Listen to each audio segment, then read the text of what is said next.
लेकिन दूसरी जगह हम खुद बंद कर लेते हैं।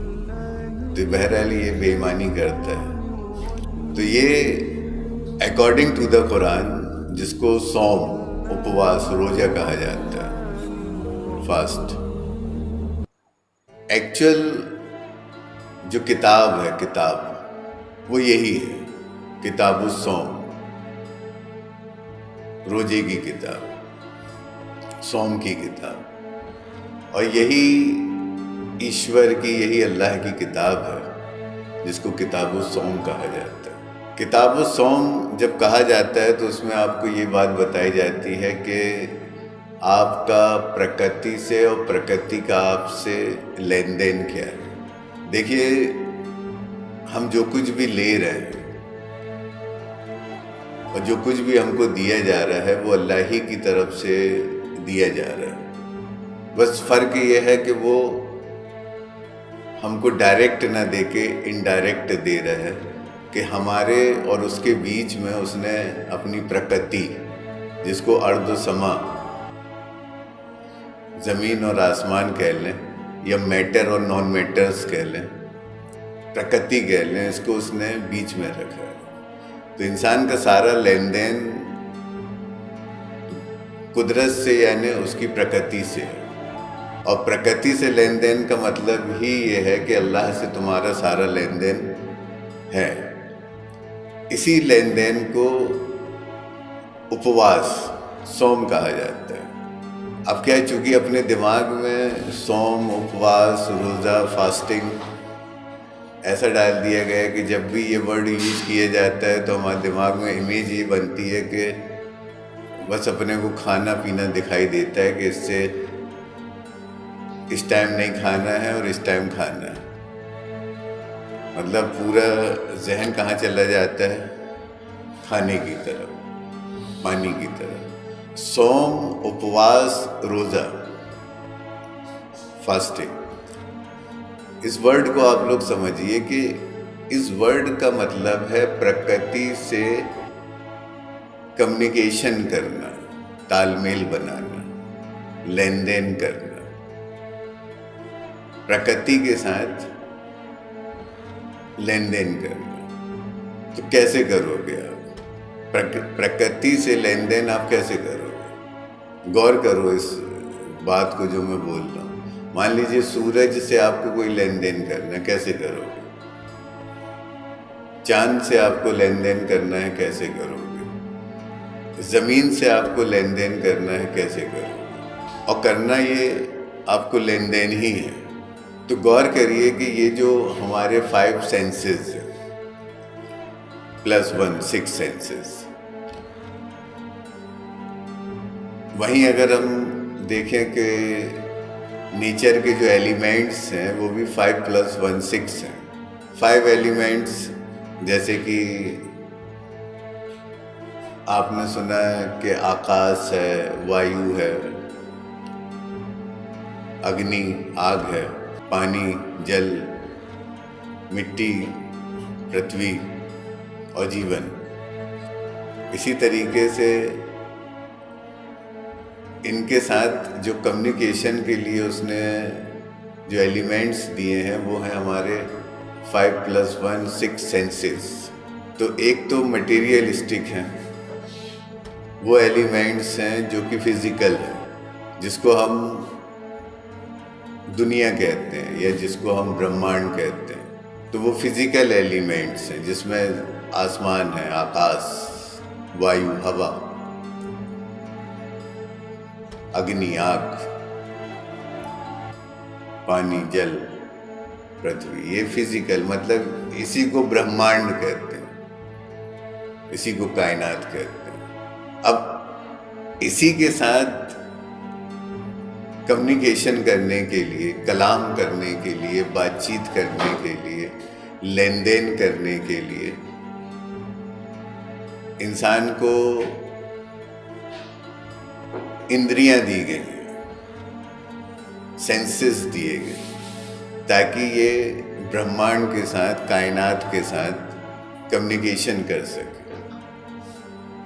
जैसा कि कुरान कहता है, मा काना ली बसरिन अई युकल्लिमुल्लाहु इल्ला वहया, कि किसी बशर के लिए, मतलब किसी इंद्रियों वाले के लिए, जो इंद्रियां रखता है, जो सेंसेस रखता है, सेंसेस, सेंसेशन, उसके लिए ये पॉसिबल नहीं है कि अल्लाह उससे कलाम करे, कम्युनिकेशन करे, बातचीत करे। कौन? अल्लाह। इल्ला वहया, हाँ मगर किसके ज़रिए? वही के ज़रिए। मतलब किसी जानदार के लिए ये मुमकिन नहीं कि अल्लाह उससे कलाम करे, बातचीत करे, मगर वही के ज़रिए। वही के ज़रिए मतलब विचारों के ज़रिए। ईश्वर से, अल्लाह से हम जब भी कोई बात करते हैं, कम्युनिकेशन करते हैं, तो डायरेक्ट नहीं करते और कर भी नहीं सकते, कर ही नहीं सकते, क्योंकि डिफरेंस है ना, बहुत सारे डिफरेंसेस हैं, फ्रिक्वेंसी का फ़र्क है, कुव्वत, ताकत, पावर, सोर्स, फोर्स, हर चीज़ का डिफरेंस है। तो उसकी जो बैलेंसिंग है वो ये है कि इंसान से जब वो बात करता है तो वही के ज़रिए करता है। उसी को वो कह रहा है कि माँ वमा काना ली बसरिन, किसी बशर के लिए, बशर यानी सेंसेस वाला, मोस्टली 5 सेंसेस वाले को बशर कहा जाता है।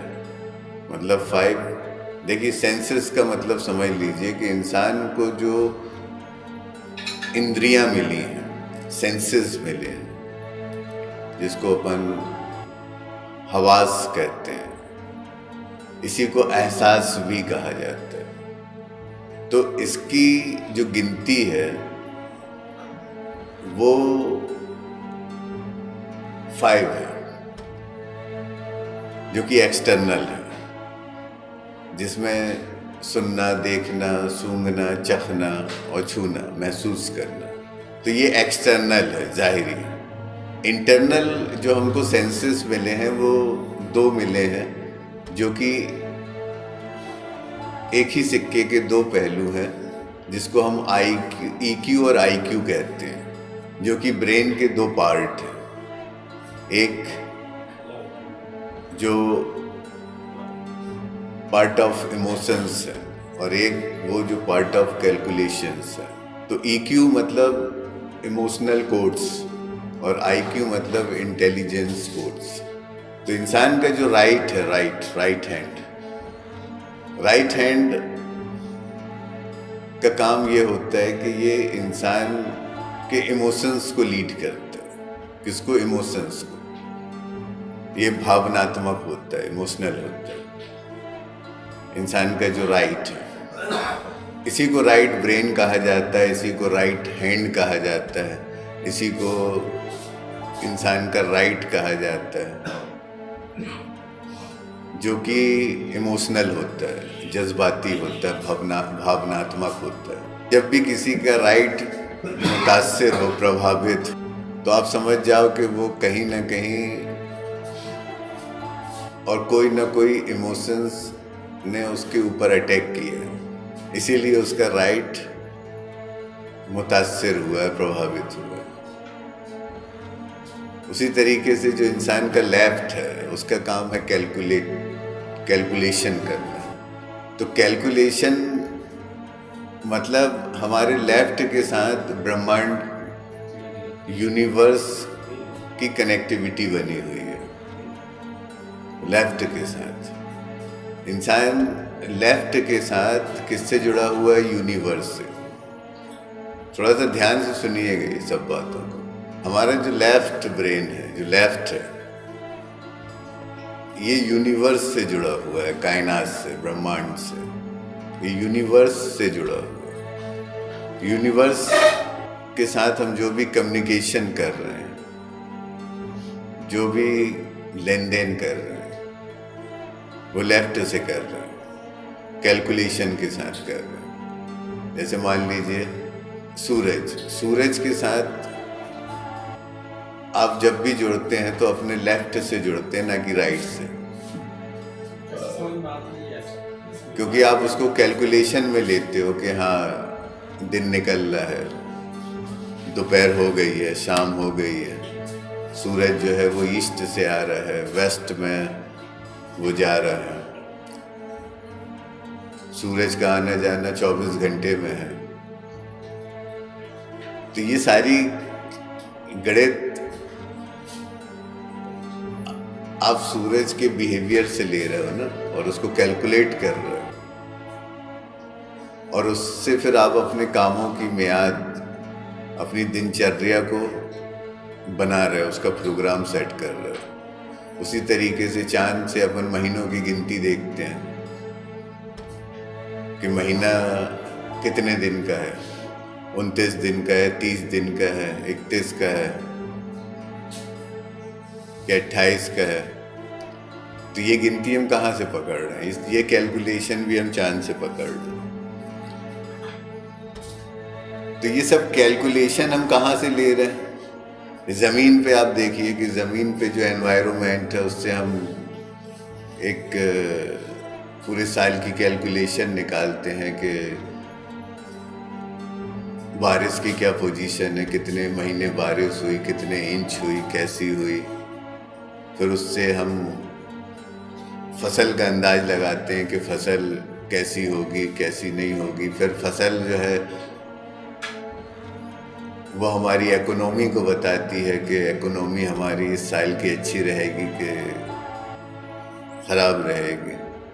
तो ये सब चीज़ें एक दूसरे से जुड़ी हुई हैं। तो यूनिवर्स से हमारा लेफ्ट, हमारा जो कैलकुलस माइंड है, जो कैलकुलेशन, वो यूनिवर्स से जुड़ी हुई है। मतलब हमारा लेफ्ट का काम, लेफ्ट ब्रेन का काम, लेफ्ट हैंड का काम कैलकुलेशन का है। और ये जो पूरा यूनिवर्स है कैलकुलेशन को बताता है, ये मैथमेटिक्स को बताता है। सारे आंकड़े जो हम तय करते हैं साल के, वो यूनिवर्स को देखते हुए ही करते हैं।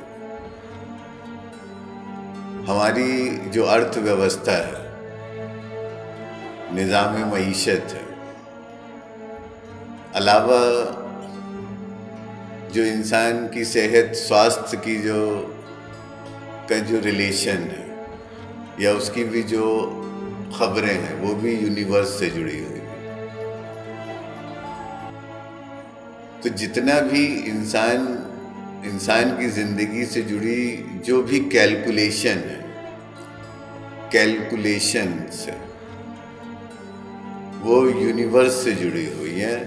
तो यूनिवर्स खुद अपने आप में ईश्वर की वो वाणी है, वो किताब है अल्लाह की, जो आपकी ज़िंदगी के कैलकुलेशन को, गणित को, उसके फ़ायदे और नुकसान को, उसकी लाभ हानि को बताती है। तो इंसान की ज़िंदगी के फ़ायदे और नुकसान को, उसकी गणित को, उसकी कैलकुलेशन को हमेशा कहाँ से लिया जाएगा? यूनिवर्स से। यूनिवर्स खुद अपने आप में एक ग्रंथ है। ये जो अपन पकड़े हुए हैं, हर कम्युनिटीज़ ने जो अपने पास किताब रखी हुई है और कह रही है कि ये ईश्वर की किताब है, ये ईश्वर की किताब है, वो ईश्वर की किताब नहीं है।